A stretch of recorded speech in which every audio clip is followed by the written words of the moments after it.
Hello everyone, welcome back to the Daily Aviation channel. Today, I am glad to present to you the famous MAFFS in action during aerial firefighting.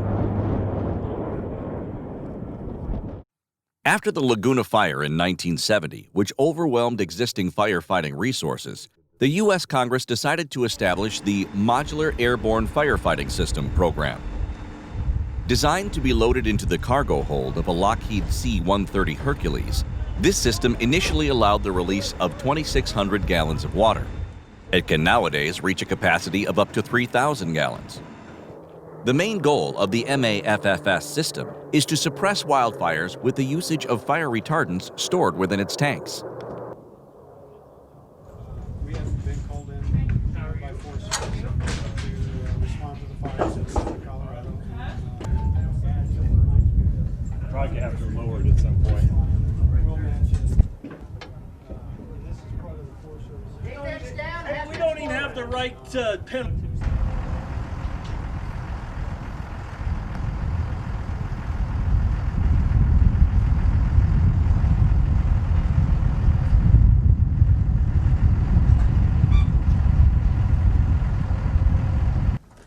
We need to go forward. Modular Airborne Firefighting System can be installed into the C-130 without undergoing major structural modifications.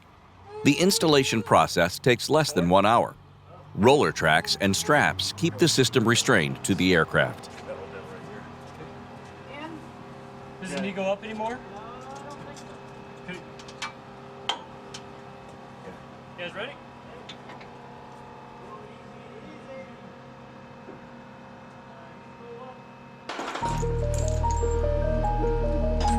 So I was right. I was winging it.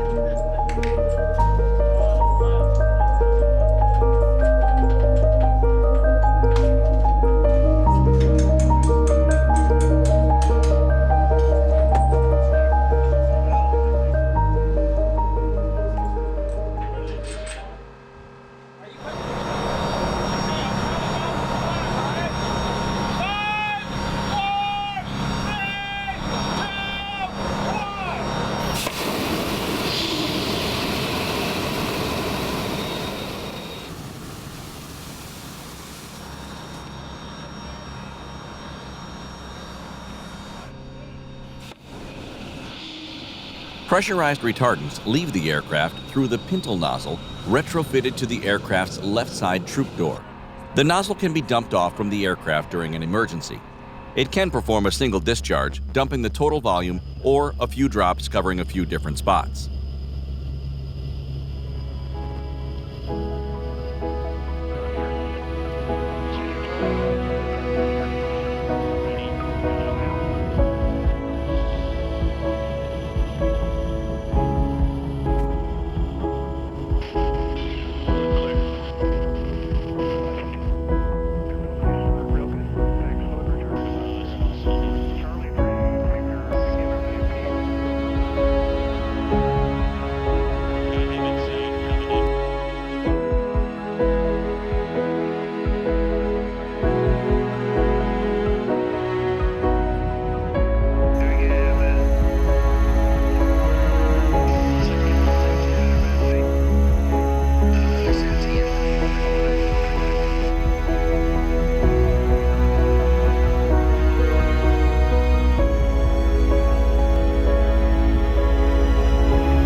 Traffic. All right. Down to 6 now. Okay, section level 140 now.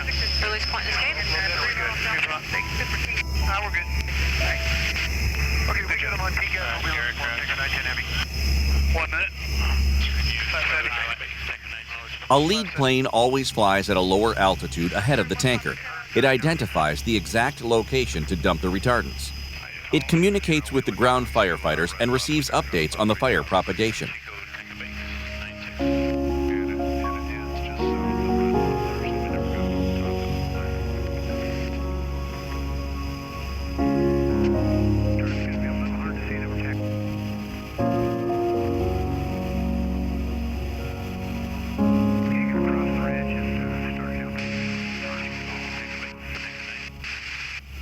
Once the drop point is identified, the lead plane marks the drop point by a smoke puff.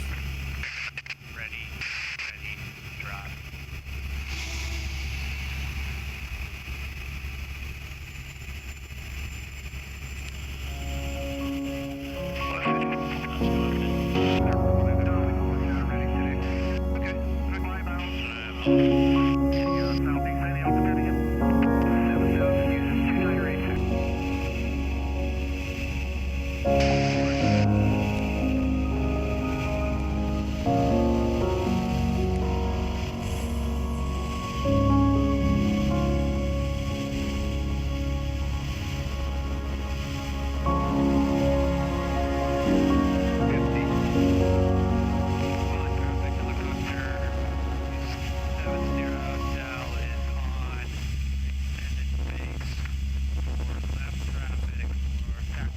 One MAFFS can hold up to 3,000 gallons of retardants in its tanks.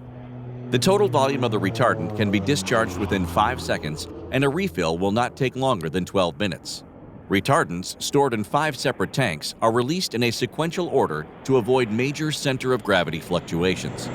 Each module consists of a pressure tank to pressurize fluids in each tank. The pressure tank is charged from a ground air compressor between each run.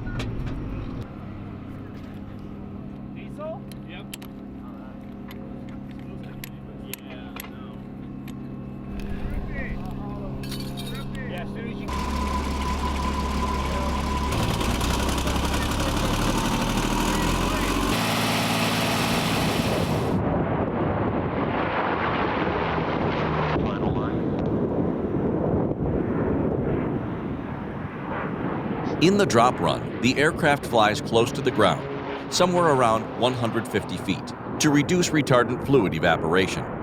Retardants are not dropped on fire, but in front of the preceding fire to retard the propagation.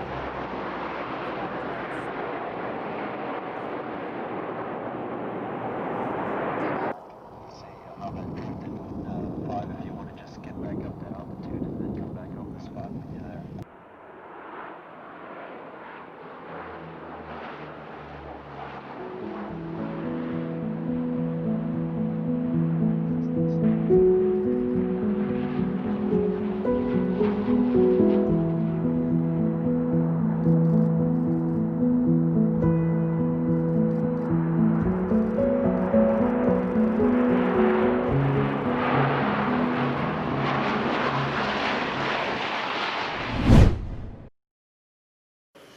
A typical C-130 can drop 42,000 pounds of cargo.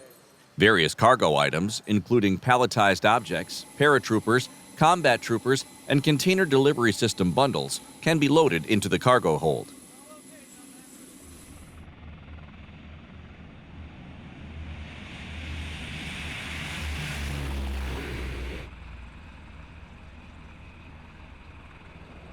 The C-130 can perform low-velocity airdrops in situations where the airdropped cargo requires low impact with the ground. Aircraft is positioned in an altitude where the container delivery system bundles can slide towards the ramp under gravity.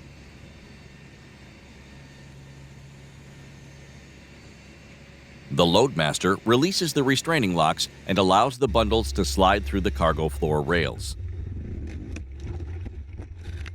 The parachute is released through a static line and allows the bundle to perform the low-velocity airdrop.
That's it for today.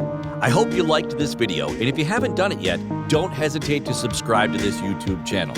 See you next time for a new awesome aviation video.